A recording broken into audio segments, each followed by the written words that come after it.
Proclamação do Evangelho de Jesus Cristo segundo Marcos. Glória a vós, Senhor. Na cidade de Cafarnaum, no dia de sábado, Jesus entrou na sinagoga e começou a ensinar. Todos ficavam admirados com o seu ensinamento, pois ensinava como quem tem autoridade, não como os mestres da lei. Estava então na sinagoga um homem possuído por um espírito mau. Ele gritou: Que queres de nós, Jesus Nazareno? Vieste para nos destruir? Eu sei quem tu és o Santo de Deus. Jesus o intimou: Cala-te e sai dele. Então o espírito mau sacudiu o homem com violência, deu um grande grito e saiu. E todos ficaram muito espantados e perguntaram uns aos outros: O que é isto? Um ensinamento novo, dado com autoridade? Ele manda até nos espíritos maus e eles obedecem? E a fama de Jesus logo se espalhou por toda a parte, em toda a região da Galileia. Palavra da salvação. Glória a vós, Senhor. Olá, bem-vindos a mais um Dialogando com o Senhor, nosso encontro semanal para meditar a Palavra de Deus. Hoje nós vamos meditar o Evangelho do quarto domingo do tempo comum, onde Jesus, após iniciar a sua vida pública, começa a ter a sua fama espalhada pela região. Jesus começa num dia de sábado, pregando na sinagoga, e as pessoas ficam animadas, espantadas, porque ele prega com autoridade. Ele prega de uma forma diferente dos mestres da lei, de uma forma que impacta diretamente no coração dessas pessoas. Além disso, ele tem um encontro inesperado com um demônio, e através da sua palavra de autoridade, o homem que estava possuído pelo demônio é então libertado dessa grande enfermidade, que é a possessão demoníaca. Bom, em primeiro lugar, eu queria chamar a atenção de vocês, não para o que Cristo disse, mas para o que o demônio disse. Veja, o demônio, quando se depara com Cristo, ele exclama: Eu sei quem tu és o Santo de Deus. Espanta-nos, porque o demônio sabe quem é Jesus. E muitas vezes nós, que estamos na igreja há muito tempo, vários anos, frequentando a missa dos domingos, os sacramentos, às vezes nós não sabemos quem é Jesus. E eu queria deixar esse puxão de orelha para vocês, né? Você sabe quem é Jesus? Você sabe que Jesus é o Messias? Você reconhece isso na sua vida? Já fico de dever de casa, já logo no início da nossa meditação, esse dever de casa para vocês responderem, não para os outros, mas para si mesmos. Quem é Jesus? Você sabe quem ele é?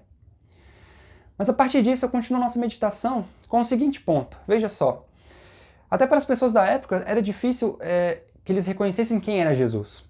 Mesmo os apóstolos, que estavam sempre com Jesus, muito próximos a ele, tinham essa dificuldade.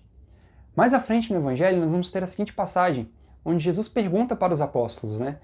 Quem dizem os homens ser o Filho do Homem? E os apóstolos vão dizer para Jesus o que as pessoas dizem, né?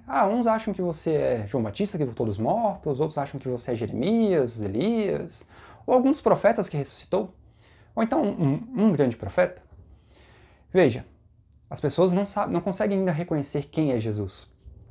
E os próprios apóstolos, porque logo em seguida, Jesus pergunta: E vós, quem dizeis que eu sou? Reina um silêncio. Eles não conseguem responder quem é Jesus.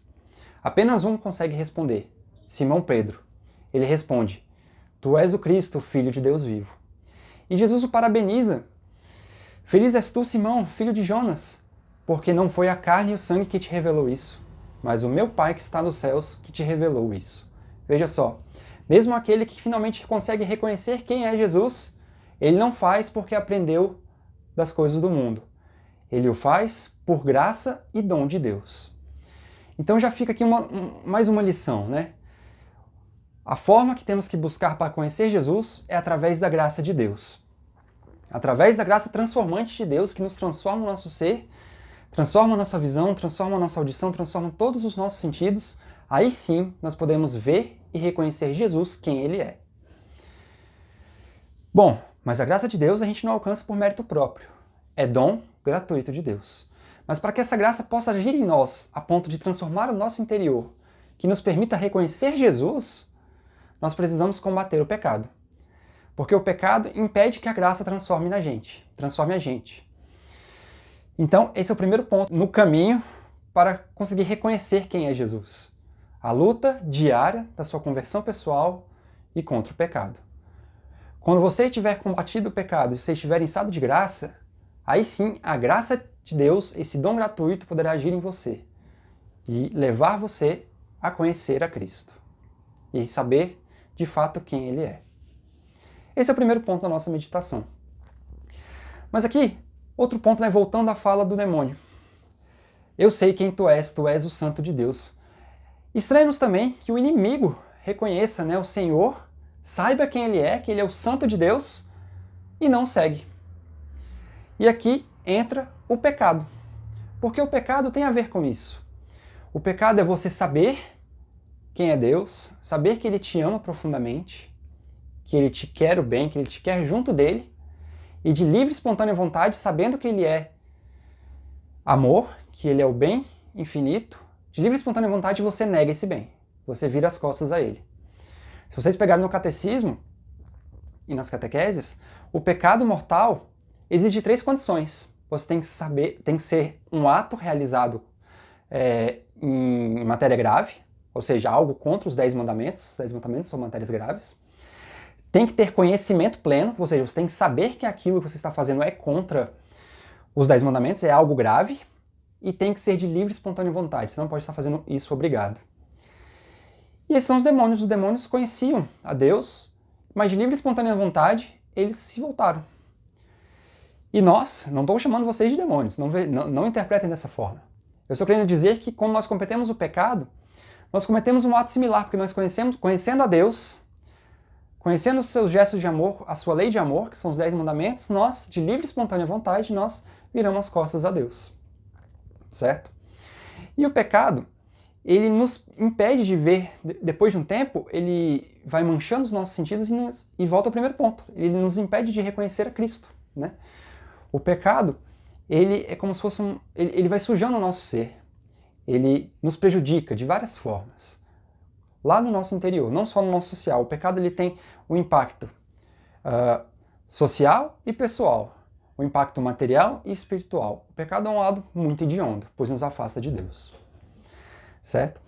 Então, o primeiro passo é fazer não como os demônios. Fazer ao contrário, exatamente, né?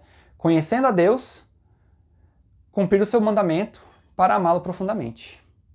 E não fazer como os demônios que o rejeitaram, certo? Vamos demonstrar amor a Deus. Um livro muito clássico, né, da espiritualidade cristã, é Imitação de Cristo, composto por um monge há muito tempo atrás. Ele nos exorta a vencermos a nós mesmos. Ele diz que se nós nos ocupássemos a vencer um vício por ano, rapidamente estaríamos perfeitos, né? Então, eu deixo esse convite a vocês hoje, né? Que eu já deixei desde o início da reflexão, que é combater o seu pecado, dia após dia, ano após ano, para que vocês possam olhar e reconhecer a Cristo. Mas não podemos esquecer que Cristo tem autoridade, né? O Evangelho de hoje nos fala que Cristo ensina com autoridade, e com essa mesma autoridade ele expulsa o demônio. Temos também que ter confiança em Cristo, que pela sua autoridade, pela sua palavra, pelo seu amor, o mal em nós também será expulso, nós seremos libertados do pecado. Porque, da mesma forma que eu exortei vocês a combater o pecado e melhorar dia após dia, sozinho nós não temos conta.